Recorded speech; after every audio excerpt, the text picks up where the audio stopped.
Putin's TV hosts claim UK is at war with Russia after British ex-soldier died fighting in Donbas, as Putin ally Medvedev questions whether Ukraine will exist by 2024 in latest chill. Britain is at de facto war with Russia, Kremlin's propaganda state TV said.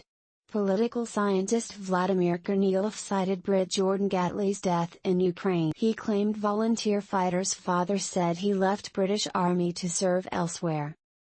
But British reports made clear he did leave the army to volunteer in Ukraine. Kornilov said Britain is now glorifying mercenaries as heroes and admitting war. Moscow's state TV hosts have claimed that Britain is at war with Russia in a new propaganda outburst. Vladimir Solovyov, dubbed Putin's voice, concluded in a discussion over a British volunteer who died in Ukraine that Britain is at war with us. It comes as former Russian President Dmitry Medvedev, a close ally of Vladimir Putin, suggested Ukraine would not exist on the world map in 2 years' time. I read his father's Facebook post, his father's grief, understandably. He lost his son, said Kornilov. But he writes there that he served in the British Army until March this year, and then he decided, this is very important, to continue serving in other regions. So he didn't even consider it as leaving.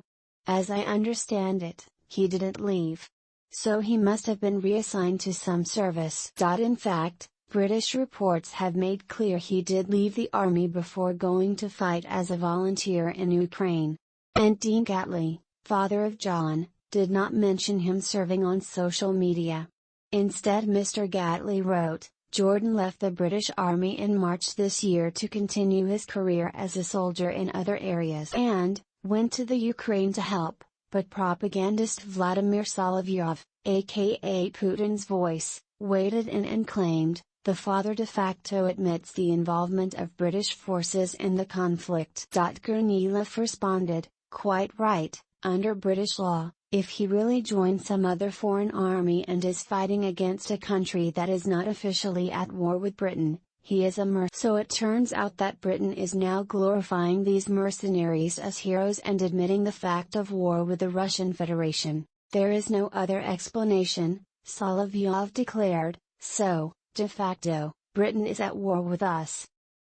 He threatened, so it is up to Comrade Dmitry Rogozin, Putin's space chief, suggesting he should aim hypersonic Sarmat, Satan II, missiles at Brit. In his blast, outspoken Medvedev also taunted the West by claiming that Ukraine would not exist by 2024. The former Kremlin president, who between 2008 and 2012 had his finger on the Russian nuclear trigger, said, I saw a report that Ukraine wants to receive LNG, liquefied natural gas, from its overseas masters under a Lend-Lease treaty, with payment for delivery. Otherwise it will simply freeze to death this coming winter.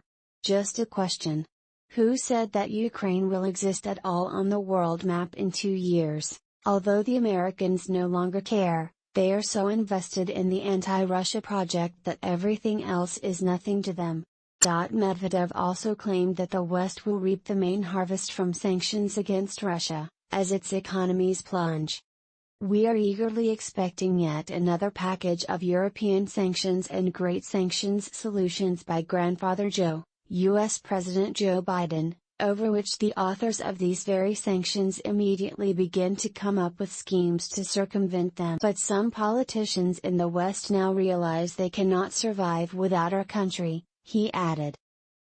He then said, otherwise they won't get food for their citizens, fertilizers to produce food for their citizens, energy sources for food production and heat for their citizens, metals and other products to produce machines and mechanisms for their citizens, fuel for European and American NPPs which produce 20 to 40% of electric. Medvedev, who is now deputy head of Putin's Security Council, also warned, I won't reiterate about inflation, prices for all types of fuel and forecasts on it collapsing. All information can be openly accessed.